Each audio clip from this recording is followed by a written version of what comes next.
मेरा नाम सोनाली है। हम लोग गांव में रहते थे। ये गांव बहुत ही ज्यादा गरीब और अज्ञानता का शिकार था। मगर हैरानी की बात तो ये थी, आज के टाइम में भी यहाँ पर पूरे गांव में एक भी डॉक्टर नहीं था। बस एक नर्स थी जिसने छोटा सा क्लिनिक बना रखा था।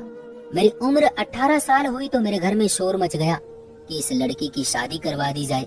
मैं किसी और से मोहब्बत करती थी और अक्सर खेतों में उससे मिला भी करती थी। ये बात गलत थी, लेकिन मेरे पास और कोई रास्ता नहीं था। मैं बहुत जवान और खूबसूरत थी, मोहब्बत में अंधी हो चुकी थी। लेकिन उस व्यक्ति से शादी की बात की तो उसने कहा कि मुझे सिर्फ घंटी बजाने का शौक है, मैं घंटी गले में नहीं पहन सकता। तुम्हारे साथ अच्छा वक्त गुजर गया, यही काफी है, तुमसे शादी नहीं कर सकता। मेरा दिल बुरी तरह टूट गया था। मैंने कभी सोचा भी नहीं था कि वो मेरे साथ ऐसा करेगा। इसलिए माँ बाप ने जब कहा कि तुम्हारे लिए रिश्ता आया है तो मैंने फौरन हाँ कर दिया, क्योंकि मैं यहाँ से जल्द निकल जाना चाहती थी। सोचा था कि नई जिंदगी होगी तो पुरानी चीजों के बारे में भूल जाऊंगी, नहीं तो दिल ही जलता रहेगा। जिस इंसान ने मुझे धोखा दिया उसका नाम दीपेश था। वो देखने में तो बहुत खूबसूरत था, जैसे पूरे गांव का सबसे हसीन लड़का था। लेकिन अगर वो कहीं शहर चला जाता तो लोग उसे खूबसूरत बिल्कुल भी नहीं कहते। मेरी शादी करवा दी गई और मेरा पति इस दुनिया का सबसे ज्यादा मासूम इंसान था, जिसको शादी वाले दिन ये भी नहीं पता था कि आज उसने करना क्या है। उसकी माँ बहुत समझदार और पढ़ी लिखी थी। उसकी माँ एक डॉक्टर थी। मुझे शक था कि उसने डॉक्टर की डिग्री पूरी नहीं की थी, सिर्फ डॉक्टरों की पढ़ाई करने के लिए गई थी और लोगों ने उसे डॉक्टर मान लिया था, या फिर शायद वो वाकई में डॉक्टर हो भी सकती थी।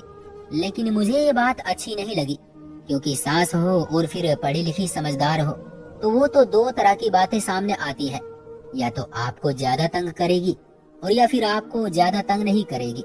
लेकिन इस बात पर मैं हैरान थी कि इतनी समझदार माँ का इतना बेवकूफ बेटा है। दूसरी बात सच हो गई, मेरी सास ने मुझे ज्यादा तंग नहीं किया। उन्होंने कहा कि इस घर में ज्यादा लोग नहीं है, कोई शोर शराबा, कोई इतनी खास जिम्मेदारी नहीं है, मैं भी काम में बिजी रहती हूँ। उन्होंने क्लिनिक बना रखा था। उन्होंने कहा कि मैं अपने कपड़े खुद धोती हूँ और खाना तुमने सिर्फ 3 लोगों के लिए बनाना है, बाकी मेरा बेटा भी घर के काम करता है। क्योंकि मैं बिजी रहती थी तो वो घर के काम खुद ही किया करता था, इसलिए ज्यादा परेशान होने की जरूरत नहीं है। तुम्हें इस घर में कोई भी परेशानी नहीं देगा, तुम अपनी जिंदगी को आराम से गुजारो। मैं खुश हो गई कि जिंदगी में कुछ अच्छा हो गया, लेकिन हर टाइम मुझे अपने पुराने आशिक की याद आती रहती थी, क्योंकि अभी हमारी मोहब्बत को खत्म हुए दिन ही कितने हुए थे।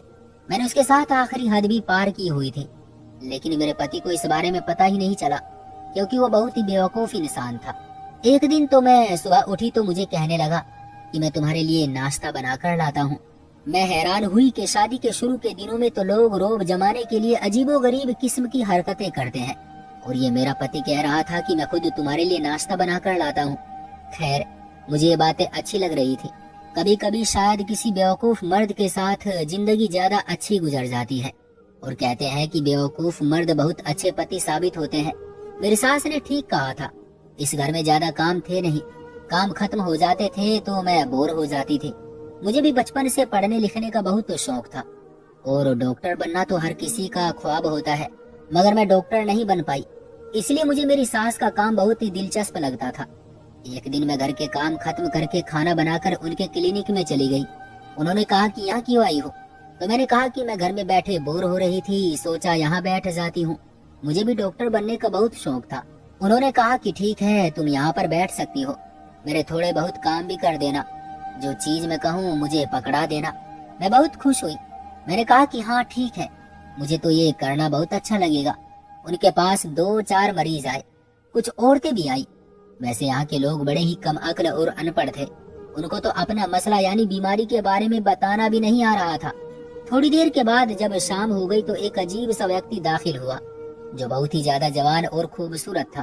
उसने कहा कि डॉक्टर साहिबा, आपको मेरे साथ मेरे घर चलना होगा। मैं हैरान हुई कि आखिर ये किस तरह की बात कर रहा है कि आपको मेरे साथ चलना होगा। मेरी सास ने मेरी तरफ देखा और वो थोड़ी परेशान नजर आई। उसने कहा कि चले, देर हो रही है।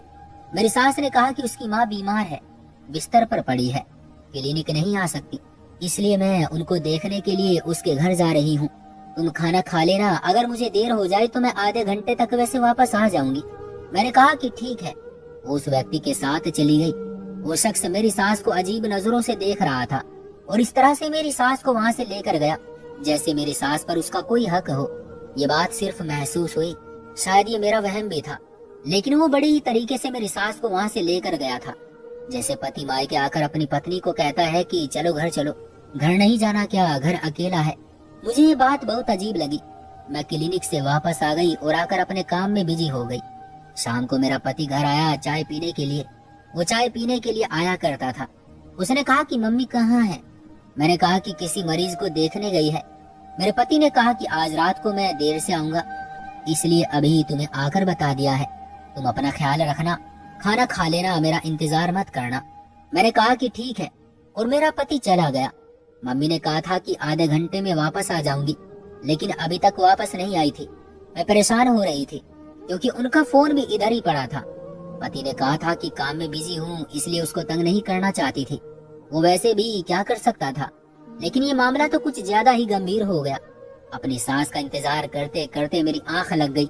अचानक मेरी आंख खुली तो मैंने देखा रात का 1 बज रहा था। मुझे लगता था मम्मी आ गई होगी और मैं बैठे बैठे सोफे पर ही सो रही हूँ। मैंने उठकर जाकर मुंह हाथ धोया और सोचा कि बिस्तर पर सो जाती हूँ।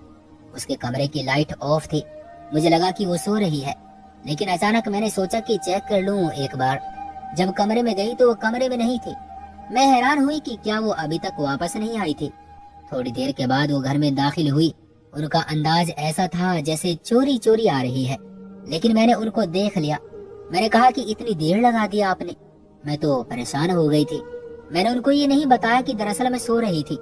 मैंने कहा कि मैं कब से परेशान हो रही हूँ। आपके बेटे ने कहा कि आज रात को देर से आऊंगा, इसलिए वो भी अभी तक नहीं आए। ऊपर से मैं अकेली थी।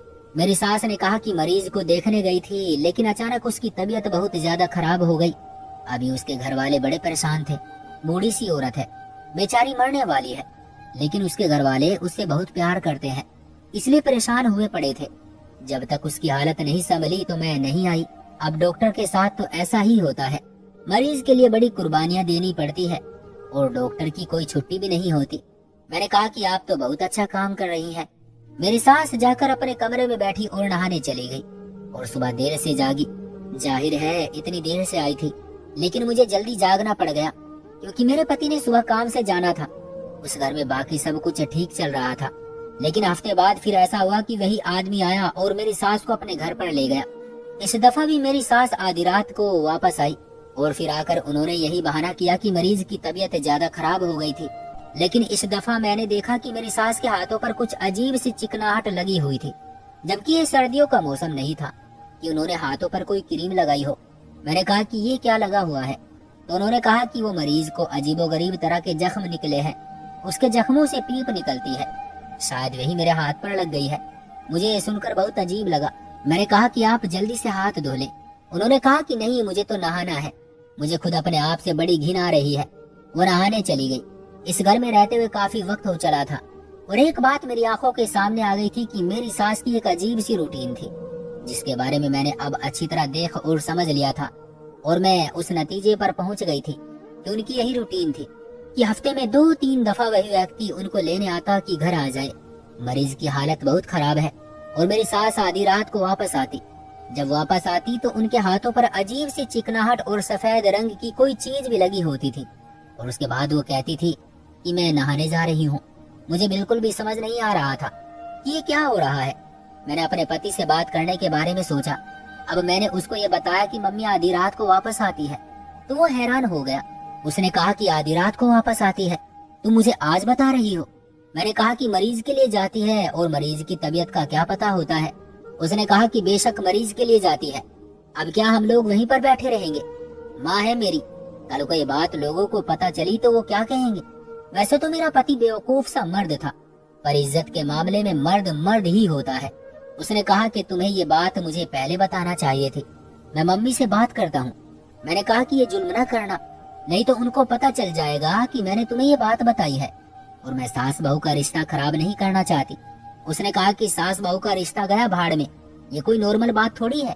मैंने कहा कि नहीं, तुम उनसे ये बात नहीं करोगे, वरना वो समझ जाएगी कि मैंने उनकी शिकायत लगाई है। मैं खुद उनको समझा दूंगी, आखिर वो भी तो पढ़ी लिखी समझदार है, उनको भी पता है।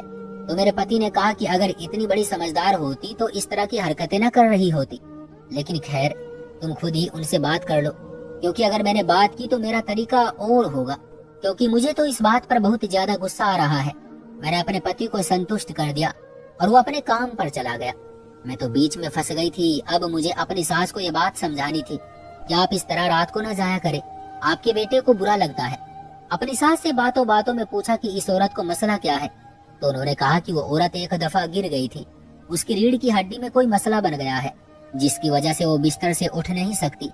तो उसके काफी सारे काम होते हैं और उसके जिस्म पर लेट लेट कर पीप वाले दाने भी निकल आए हैं। मैंने कहा कि आप डॉक्टर हैं, आप ये काम क्यों करती हैं? वो उन कामों के लिए कोई नर्स क्यों नहीं रख लेते? मेरी सास थोड़ी सी घबरा गई। उन्होंने कहा कि उसकी तबीयत भी खराब हो जाती है ना, और ऐसे में एक डॉक्टर ही उसका इलाज कर सकता है, नर्सों को थोड़ी ना इतनी जानकारी होती है। लेकिन फिर मुझे ये बात पता चला कि मेरी सास डॉक्टर नहीं है। मुझे उनके एक रिश्तेदार ने बताया कि ये डॉक्टर बिल्कुल भी नहीं है, उसने सिर्फ साइंस से मैट्रिक किया था और उसके बाद थोड़ा बहुत नर्स का कोई कोर्स किया था, लेकिन ये शहर चली गई थी और सारे रिश्तेदारों को कहती थी कि मैं तो डॉक्टर की पढ़ाई कर रही हूँ, लेकिन डॉक्टर बनकर इतनी जल्दी वापस कैसे आ गई? फिर पता चला कि उसने सिर्फ किसी नर्स का कोर्स किया हुआ है और ये शहर में भी नर्स के तौर पर एक अस्पताल में काम करती थी।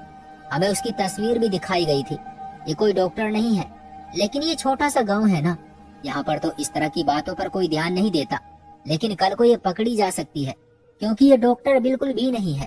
मैंने सोचा कि अगर ये डॉक्टर नहीं है तो फिर इतने गंभीर मरीज के साथ ये क्या कर रही है? कल को उनके हाथों में कोई मर गया तो हमारा ही बुरा होगा। खैर, मेरी सास की यही रूटीन थी।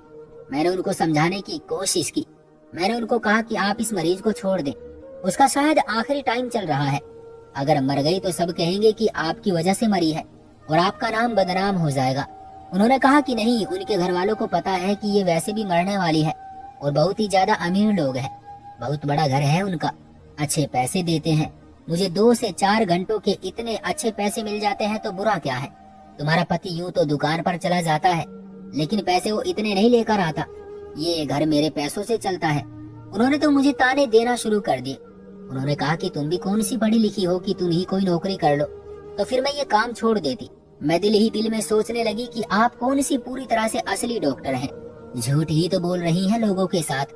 लेकिन मैंने ये बात नहीं की, क्योंकि मैं उनसे थोड़ा सा डरती थी। पति बेवकूफ था, अगर उसको अपनी माँ और पत्नी में से किसी एक को चुनना पड़ता तो अपनी माँ का ही साथ देता, क्योंकि बेवकूफ इंसान था और ऐसे इंसान के ऊपर भरोसा नहीं करना चाहिए। और जो औरत अपने मर्द की मोहब्बत पर भरोसा करती है, उससे बड़ा तो पागल वैसे भी कोई नहीं होता। मर्द की मोहब्बत पर गुरूर करने वाली औरत बेवकूफ होती है, जिसको यह पता ही नहीं होता कि उसने कागज की नाव बनाई है जो किसी भी वक्त डूब सकती है, क्योंकि मर्द की मोहब्बत कब बदल जाए कोई भी नहीं बता सकता। इसलिए मैं कोई भी रिस्क नहीं लेना चाहती थी। मैंने अपनी सास के साथ जबान नहीं चलाई और उनको कह दिया कि ठीक है, जो आपको बेहतर लगता है आप करें। लेकिन मुझे ये जानकर जरूर रहना था कि ये सब कुछ हो क्या रहा था।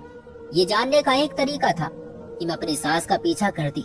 मैंने प्लान बना लिया, शायद मेरा पति पीछे से घर आता और मैं घर पर नहीं होती, लेकिन फिर मैं उसको सब कुछ जरूर बता देती कि वो पहले भी इस बात पर गुस्सा था। इसका मतलब वो मेरी तरफ था। वही व्यक्ति लंबा चौड़ा खूबसूरत सा मेरी सास को लेने के लिए आया और मैंने काली चादर ओढ़ ली और मैं उनका पीछा करने लगी। वो लोग चलते चलते कहीं जा रहे थे और ये देखकर मैं हैरान रह गई कि उन्होंने एक दूसरे का हाथ पकड़ रखा था। वो एक दूसरे के साथ हंसी मजाक कर रहे थे। ये क्या बात थी? मुझे तो अभी से आधी कहानी की समझ आ गई थी, लेकिन मुझे फिर भी यकीन नहीं था। मेरी सास ने तो कहा था कि उनका बहुत बड़ा घर है, लेकिन उनका घर तो कोई भी बड़ा नहीं था। छोटा सा घर था जहाँ पर वो दोनों चले गए। शाम का वक्त था, मोहल्ले में कोई भी नहीं था। मैं अंदर तो नहीं जा सकती थी। सोचा किससे बात करूं। फिर सामने वाले घर के दरवाजे की कुंडी बजाई। उन्होंने कहा कि जी कौन? मैंने कहा कि मुझे एक जरूरी बात करनी है। मैं इस मोहल्ले में नहीं आई हूँ। इस घर में सिर्फ औरतें ही थी और नौजवान बच्चियां थी। उन्होंने मुझे अंदर बुला लिया। मैंने कहा कि सामने वाले घर के बारे में थोड़ी पूछताछ करनी है, क्योंकि उनका रिश्ता आया है मेरी बहन के लिए। मैंने अपने दिमाग से कहानी बनाई थी। उन्होंने कहा कि आप अपनी बहन को किसी खाई में फेंक दो, लेकिन इस इंसान के साथ उसकी शादी मत करना। वो लोग शायद पहले ही गुस्से में बैठे थे। मैंने कहा कि क्यों? उन्होंने कहा कि पहली बात तो ये है कि अकेला रहता है, इसका आगे पीछे कोई भी नहीं है और ये इस मोहल्ले का सबसे बदनाम लड़का है। कोई भी इसको अपनी बहन बेटी नहीं देना चाहता। नशा भी करता है और इसका गलत औरतों के साथ संबंध भी है। अकेला रहता है, फिर भी कभी कभी उसके घर से किसी औरत की आवाज आती है। मेरे तो कदमों तले से जमीन निकल गई। मैं हैरान रह गई कि ये इस तरह का इंसान है। मैंने कहा कि इसकी कोई फैमिली है। उसने कहा इसकी कोई फैमिली नहीं है, किसी को उसके बारे में नहीं पता। इसके घर में गलत औरतें आती रहती, या कभी किसी औरत को ये ही लेकर आता तो कभी किसी औरत को ले जाता है, और फिर अंदर क्या करता है ये तो आप भी समझ सकती हैं। मैं तो पूरी तरह हैरान रह गई और उसके बाद मुझे बहुत ज्यादा गुस्सा आ गया। मैंने अपने मोबाइल का कैमरा ऑन कर लिया और मैं उनके घर में दाखिल हो गई। न जाने क्यों उन्होंने दरवाजा बंद नहीं किया हुआ था, शायद भूल गए होंगे या कोई और वजह होगी। लेकिन मैं तो सामने का मंजर देखकर हैरान रह गई, क्योंकि मेरी सास उसकी बाहों में थी और यही मंजर मैंने वीडियो में भी रिकॉर्ड कर लिया था। मेरी सास बुरी तरह घबरा गई और मैं उल्टे कदम वहां से भाग उठी। मेरी सास मेरे पीछे नहीं भाग सकती थी, क्योंकि वो अच्छी खासी गंदी हालत में थी। इसलिए मैं फौरन भागकर अपने घर आ गई। अपने पति को कॉल करके बुला लिया, उसको ये सब कुछ दिखा दिया। वो भी हैरान रह गया। आज मुझे पता चला कि मर्द इतना बेवकूफ नहीं होता, क्योंकि वो बहुत ज्यादा गुस्से में था। मेरी सास का उस व्यक्ति से गलत संबंध था और वो झूठ बोलकर जाया करती थी कि मरीज को देखने जा रही हूँ। दरअसल वो उसके पास उससे मिलने जाती थी, कभी तो आधी रात को वापस आती थी। मेरे पति ने कहा कि आपने तो मेरा सर शर्म से झुका दिया है, मैं आपकी शक्ल भी नहीं देखना चाहता हूँ। ये घर आपका है, इसलिए मैं आपको यहाँ से नहीं निकाल सकता, लेकिन मैं अपनी पत्नी को लेकर यहाँ से चला जाऊंगा। मेरी सास ने माफी मांगी, कहा कि मुझे माफ कर दो, तुम बहुत छोटे थे जब तुम्हारा बाप इस दुनिया से चला गया और मैंने खानदान के प्रेशर की वजह से किसी और से शादी नहीं की। लेकिन मैं भी इंसान हूँ, मैं भी किसी से शादी करना चाहती हूँ। मेरे पति ने कहा कि अगर आप शादी करना चाहती हैं तो उनसे कहें कि आपसे शादी कर ले और आपको यहाँ से ले जाए। लेकिन जब मेरी सास ने उस व्यक्ति से बात की तो उसने इनकार कर दिया, क्योंकि जाहिर है वो मेरी सास के लिए वफादार बिल्कुल भी नहीं था। उसको लड़कियों की कोई कमी नहीं थी। मेरी सास का दिल टूट गया और अब वो बस एक कमरे में बैठी रहती है, किसी से ज्यादा बात नहीं करती है। मेरा पति उनको बुलाता भी नहीं, उनकी तरफ देखता तक नहीं, उनके कमरे में भी नहीं जाता। मैं उनको खाना वगैरह दे देती हूँ, उनके कपड़े भी धो देती हूँ, मगर वो चुपचाप एक कमरे में बैठी रहती है। उनको देखकर कभी कभी मुझे बहुत तरस भी आता है, लेकिन जो उन्होंने किया गलत था। ये सब कुछ नहीं करना चाहिए था। पता नहीं, समझ नहीं आती कि गलती किसकी है। अगर वो जवानी में ही विधवा हो गई थी तो उनकी दूसरी शादी करा देनी चाहिए थी। लोग क्यों इस बात के पीछे पड़ जाते हैं? अगर कोई औरत विधवा हो गई है तो उसे दोबारा शादी करने का हक नहीं है। उसका दिल तो नहीं मर जाता है ना। मुझे ऐसा लगता है कि मेरी सास की गलती नहीं है, इस समाज की गलती है। लेकिन गलती जिसकी भी हो, सजा तो औरत को ही मिलती है। मैंने भी तो शादी से पहले पाप किया था, किसी के साथ संबंध रखा था। इसलिए मुझे अब मेरी सास को देखकर ऐसा लगता है कि हम दोनों एक। तो दोस्तों, ये थी हमारी आज की कहानी। आपका क्या कहना है इस कहानी के बारे में? कमेंट करके हमें ज़रूर बताएं। वीडियो को लाइक कर दीजिए और चैनल को सब्सक्राइब करके घंटी को दबाकर ऑल पर सेट कर लीजिए, ताकि आने वाले वीडियो आपको तुरंत मिले। मुझे दीजिए अगली वीडियो तक इजाज़त, तब तक के लिए धन्यवाद।